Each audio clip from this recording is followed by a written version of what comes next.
by Allison. She said, I can't wait to dish the dirt on my future husband, Christopher. Oh. Well, the problem is that there's not much dirt to dig up with Chris. The only thing I can say is that how we first started off when we first met, working on a 2 to 10 shift at Barclaycard in Preston, call centre, which is not my natural environment, but I thought I'd do something different, and we were chucked together. What probably was the bonding issue was that my man management skills previously in engineering and my failings was technical side, where Christopher was really good on the technical side, and so we probably did a quid pro quo in Latin.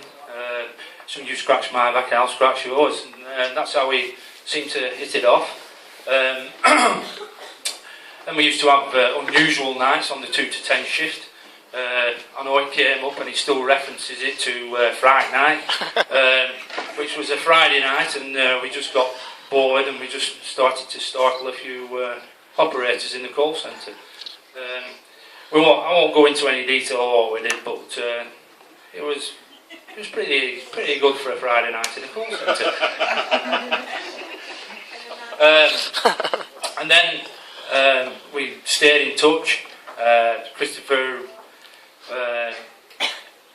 left to go to pastures new. He took the redundancy when Barclaycard actually closed down. I actually stayed in the customer services for another year, which I got myself into trouble.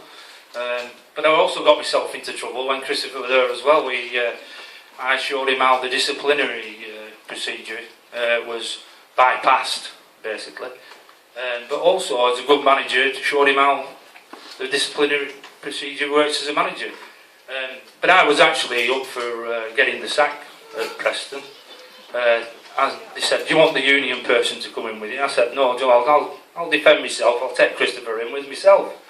So anyway, the director of the business, a senior manager and an HR manager who were facing me and Chris across the table, I managed to blow them out of the water. Obviously, I didn't get the sack, and we just come back to the call centre laughing, and all the rest of the managers just said, you're crazy, you two.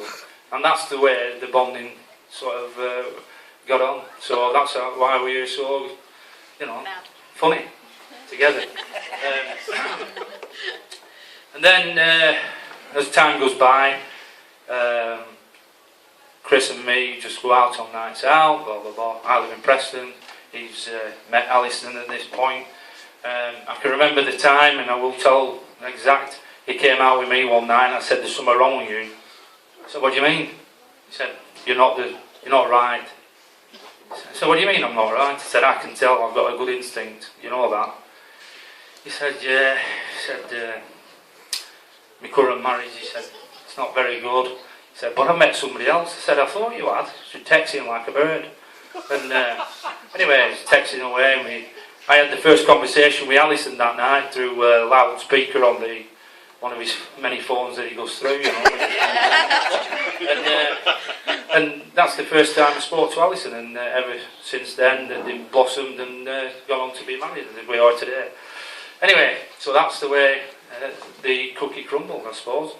And at this point, I'm going to break off from my speech, because I've got loads more to tell you. I've got a bit of a presentation. I've got two mums to say that there's some nice flowers here for either Isabel and Annie up for some flowers, please.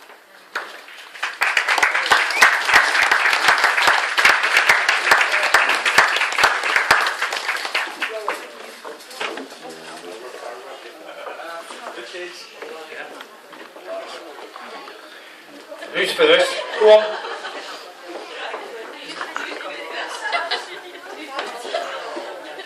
Isabel, can I give you these, please? Yeah, you're welcome. And Nanny? Yeah, you're welcome. Very good. Well deserved. You can get a kid.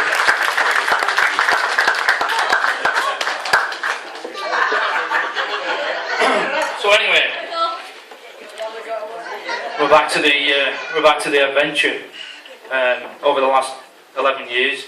The next stage probably is that we go out because we live in one place and then the other. But more recently, I need to bring you up to date that Christopher's sort of stag do went over 3 sections for me. The first was in Manchester, where my friends were celebrating a double birthday. So again, we booked into an hotel and enjoyed ourselves on a meal, blah blah blah. Anyway, Christopher met us on the train at what's the train station, Chris? What's the train station where you got on the train? Preston. Who? Preston. No, to Manchester. Or Walden. Some at Parkway. Orange Parkway. Orange Parkway. Hey, he's alert as that lad at his wedding. Anyway, so he got on Orange Parkway and a bottle come into his lap by one of the lads straight away. Said, "This mon's alright. I'll have a bottle of Bud, cold bottle." So we went into Manchester. We went round Manchester, something to eat. And about 10:30 we tried to go into a bar called Norwegian Blue. Anyway, Christopher's eyes at this stage look like a shark's eyes. He's about to bite you. They look black and nothing there. You know what I mean? Deadly. Absolutely nothing there. Anyway, the bouncer being an experienced bouncer, I was behind Chris and I knew this may happen actually. He said, "Sorry son, you're not coming in here." So obviously my duty is to get him back to the hotel. So we got back to the hotel and Chris was fine. He said, "I understand." So I went back to join the melee. That night, somebody else already mentioned, Chris was quite sensible that night, but one of my mates lost his iPhone. They thought I'd nicked it off him, who was asleep outside the hotel room. And actually, I hadn't took it off him. He'd actually lost it, so it cost him £480 in an iPhone that night. And all the lads at the trucks obviously sent good wishes to Chris and Allison today. So Chris knows that, and well done. So that was the Manchester. And I'm now going to break off for another little presentation. I want to present the bridesmaids, please. Could I have Shannon, Olivia and Kira, please? For a present, please, thank you.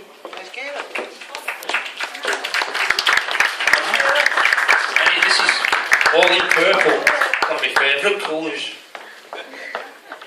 Oh, 8 smallest is not always the worst, it's the best.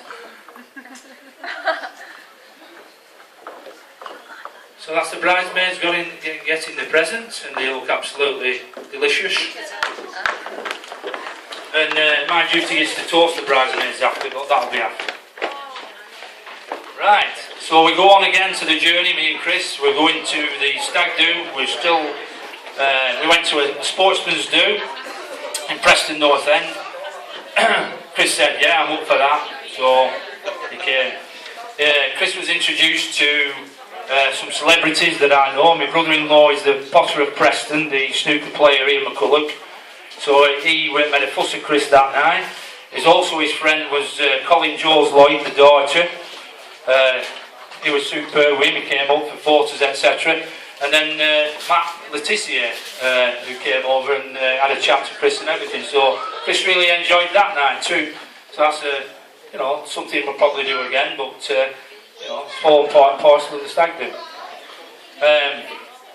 Anyway, we come to Glasgow. Yeah. And I was introduced to an ex-member of the Chris's family called John. He looked like the Minotaur out of Clash of the Titans. You know what I mean? I've got to get him back because he was, the leader of the pack. I had Chris's dad calling me a road runner because I was too quick on my feet. I had Wes clinging to me back because he was a bit under pressure, for obvious reasons.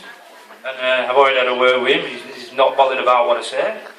And but that's true. So Wes were in a bit of pain that night, but we went round Glasgow. We had a lovely meal. We went to watch the Euro matches. Everything went superb. And for the money we paid, we got an absolute startling sort of reception in Glasgow as well. Except for the Greek chippy man. Who gave me except who gave me the finger because he wanted £2.80 for chips and gravy. And all you people will know £2.80 is just not right to pay for chips and gravy. I've got another little presentation here. Could Sharon come up, please? She has some flowers being presented to her. Now Sharon's done worked hard in all the invitations, the stickers and all the labour-intensive, horrible things you need to get to a wedding. So she's well deserved of these flowers.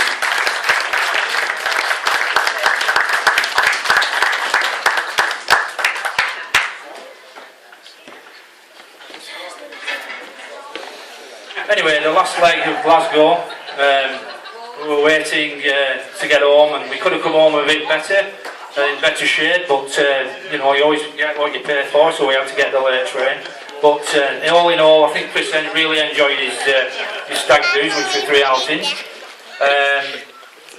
And basically, the oddball things now I want to say is that what I can't understand is that I've never known a mum and dad to have caravans.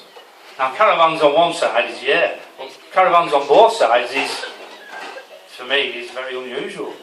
Anyway, I wonder if a little caravan is going to be obtained by Chris and Ali at some future point. Now you can take that which way you want, mate, but that's the coalition. So maybe a caravan at some point in the future. You're still smiling at that, are you? Anyway, we've got another presentation, just to break the speech down, and that's dads who are always forgotten. But actually, the dads are going to be presented with a prize too. And so could I have the 2 dads, please? Richard and Chris Senior. Thank you.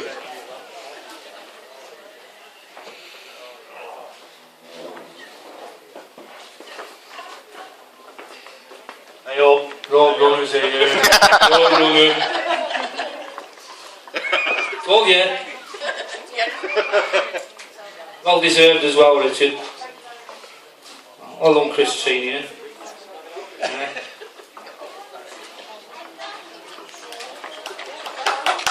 Well done.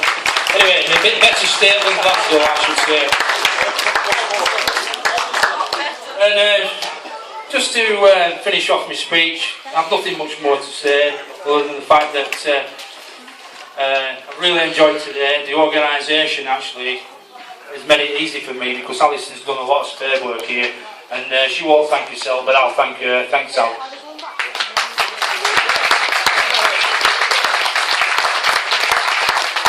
All I need to do now is go back to the bridesmaids. It's my job to toast the bridesmaids, but before you do that, also my job was to actually say, read all the cards out, but there was that much money in the cards that we thought it was actually better to leave that alone.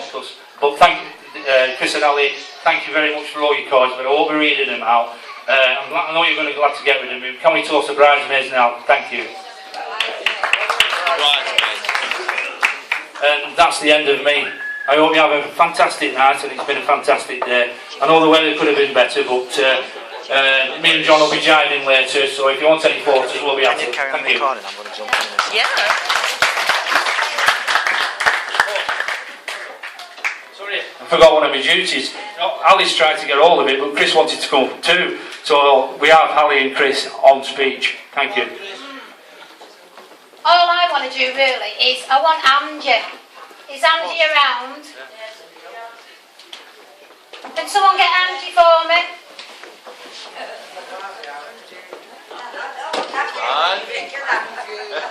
Right, all I want to say, first of all, thanks very much for coming, it's been really great. But I just want to thank this woman because, believe it or not, this woman has saved me a hell of a lot of money. The chairs did originally cost me 220 quid and she saved me 100 quid. She's made sure that the room has been painted before. I kept saying, please don't let it be orange. And she has, and she's painted it. And it looks absolutely fantastic. The food today, during the day, has all gone, and everyone's appreciated it, and you're a gem.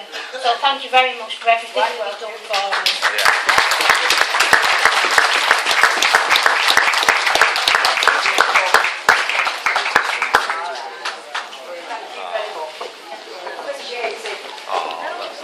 Last thing from me, just complimenting what Ali said really, just a massive thank you to everybody turning up today. It's been absolutely appreciated on your cares and the money that we've actually got. I'm blown away how fantastic Anna looks. She looks brilliant, and I'm smitten. Absolutely smitten. Can't wait now for Wednesday. What about tonight? Keeping that bit private, I'm next door. Hey? I'm next door. Yeah. No, it's been absolutely fantastic. Everybody, really thank you very much. Hope you have a fantastic evening. And then we're off to Cuba on Wednesday for our 2-week honeymoon. It's been nice, so we're really looking forward to that. Get a bit of sunshine. And again, just a big thank you from me. And then the last thing I want to do is my best man there. Come here. Alright, don't give you a big kiss.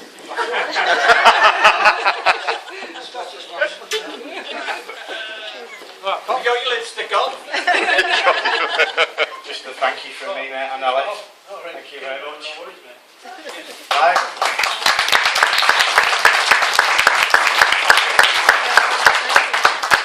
I hope everybody has a fantastic evening. Now enjoy yourselves. Thank you very much. Cheers, everybody.